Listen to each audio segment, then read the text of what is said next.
Yo, what's up guys? Welcome back to Modi Homeboy TV or Modi Incubators. So for today's video, ipapakita ko sa inyo itong bagong gawa ko na 54 capacity egg incubator. So, panginintay natin.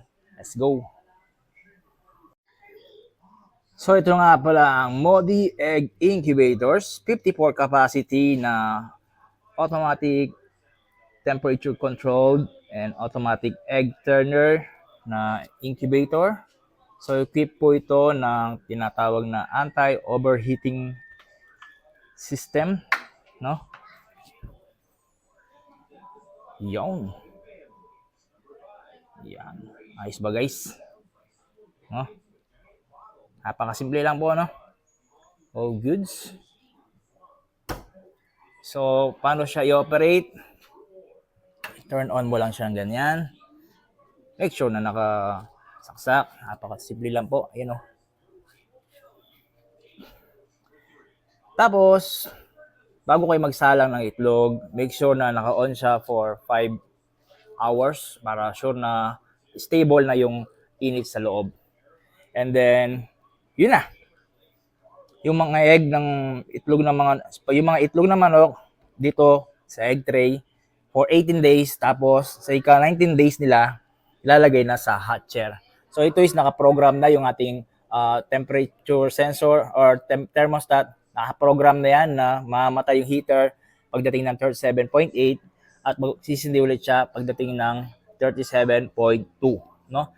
Tapos meron tayong hygrometer dito, panukat ng humidity. Ito, wag niyo nang pansinin itong 37.1 na yan, hindi kasi calibrated yan, pero ito, okay naman yung reading niya. So, i-maintain nyo lang itong humidity from 50 to 60, no? Okay na tayo doon. Tapos, para ma-maintain yun, maglalagay lang kayo ng tubig sa water. Yung water pa, ilalagay lang dito sa platform na to. Okay? So, yun. So, para naman gumagana itong mga switches na to. So, pag isasalang nyo sila sa egg, ilalagay nyo lang to sa manual para ito, makontrol ninyo yung egg tray, no? Yan.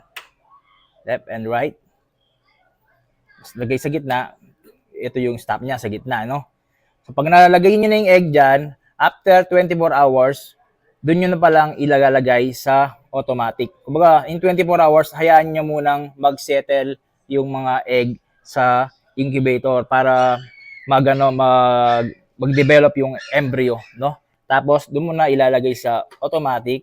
So, yan, mag-automatic turning na siya every 2 hours, no?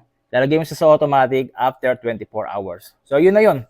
Hanggang na yun, ang i-monitor nyo lang po is yung tubig sa loob ng incubator. Make sure na hindi yun natutuyo. Pwede nyo check yun every 3 days. Hindi naman kasi ganun kabilis mag-evaporate yun.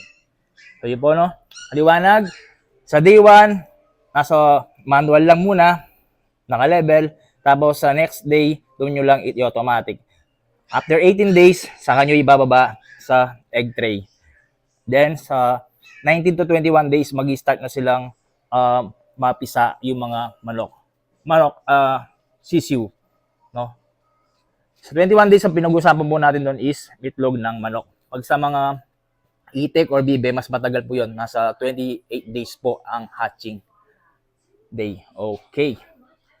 So yun po, kung meron kayong katanungan, gusto nyo mag-order ng ganitong klaseng incubator, chat nyo lang po ako sa Modi Incubators. At kung gusto nyo matuto ng paggawa ng incubators, ayan po, Modi Homeboy TV. Mag-subscribe lang po kayo sa aking YouTube channel at marami po kayong matututunan doon. Yahoo! Bye-bye!